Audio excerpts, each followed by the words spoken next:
Rennes-Lyon, déjà une affiche de cette première journée de Ligue 1. Les supporters sont gâtés, une intersaison plutôt calme des deux côtés. Rennes n'a fait venir que deux joueurs, Sadio Diallo en provenance de Bastia et Romain Alessandrini en provenance de Clermont, deux des meilleurs joueurs de la Ligue de l'an dernier.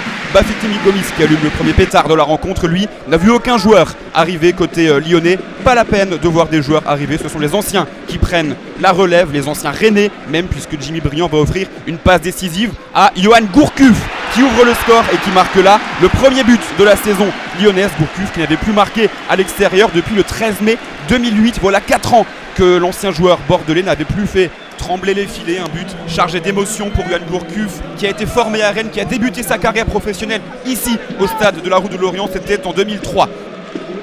Rennes se montre timide face à une équipe lyonnaise appliquée, sérieuse et concentrée. Cette frappe de Giresse Kembo Ekoko, la première de la partie côté rennais. Giresse Kembo Ekoko, c'est 18 buts sous le maillot breton depuis le début de sa carrière. Et c'est surtout un carton rouge, le premier de sa carrière à Giresse Kembo Ekoko sur cette action.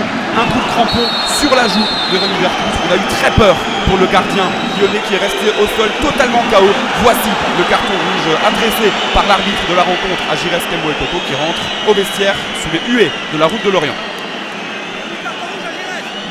À 11 avait du mal face à cette équipe lyonnaise très sereine. Aujourd'hui vont avoir toutes les difficultés du monde désormais à sortir de leur camp et à vraiment inquiéter l'équipe entraînée par Rémi Garde. La preuve avec un pressing impressionnant de Gaïda Fofana qui se retrouve tout seul face à Benoît Costil et sa frappe va passer à côté.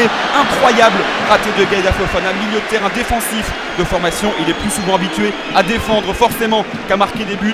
Manque de réalisme et très bon retour également de Boy, entré en jeu donc après l'expulsion de Giresse Kembo Ekoko sous les yeux de Raymond Domenech, ancien sélectionneur des Bleus, et de Didier Deschamps, nouveau sélectionneur des Bleus, qui a sélectionné 4 joueurs lyonnais dans sa liste pour le match contre l'Uruguay, dont Bafé Gomis, dont la tête passe juste au-dessus du but de Benoît Costil. Bafé Gomis qui avait déjà marqué 2 buts sous les couleurs de l'équipe de France, dont un superbe ciseau, souvenez-vous, c'était face à l'Équateur à Grenoble. Un autre international va presque s'illustrer côté lyonnais, c'est Jimmy Briand. Et c'est un superbe retour défensif de Jean-Armel Cagnabilic, l'ancien Havrais, et il empêche Jimmy Briand de marquer le premier but de sa saison lyonnaise.